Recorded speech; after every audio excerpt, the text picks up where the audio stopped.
Selon les statistiques des Nations Unies, 225 000 personnes sont victimes de traite des êtres humains à travers le monde. Il s'agit de l'exploitation des hommes, des femmes ou des enfants déclinés en travaux forcés, en abus sexuels ou autres. Face à cette réalité qui affecte de nombreux pays, des actions de lutte sont menées. Ivoiriennes, Ivoiriens, chers compatriotes, le phénomène de la traite des personnes prend à travers le monde entier et spécifiquement dans la sous-région des proportions alarmantes.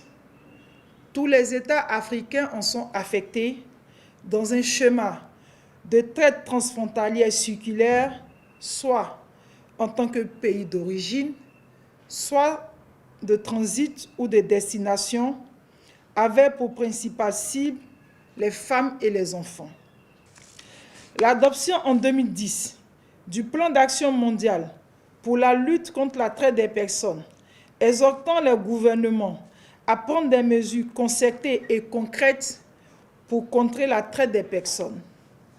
L'adoption en 2012 des objectifs de développement durable engageant les dirigeants à prendre des mesures immédiates et efficaces pour mettre fin au travail des enfants d'ici 2025, au travail forcé et à la traite des êtres humains d'ici 2030.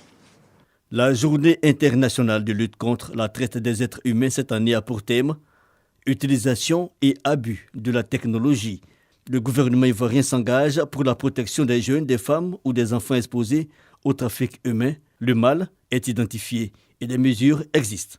L'État de Côte d'Ivoire désirait de sensibiliser le public aussi bien sur la situation des victimes de traite que sur les conséquences de l'utilisation abusive des réseaux sociaux en matière de traite des êtres humains, contribue à la campagne Cœur Bleu, initiée par les Nations Unies et qui encourage les États à s'impliquer et à soutenir la lutte contre la traite des êtres humains.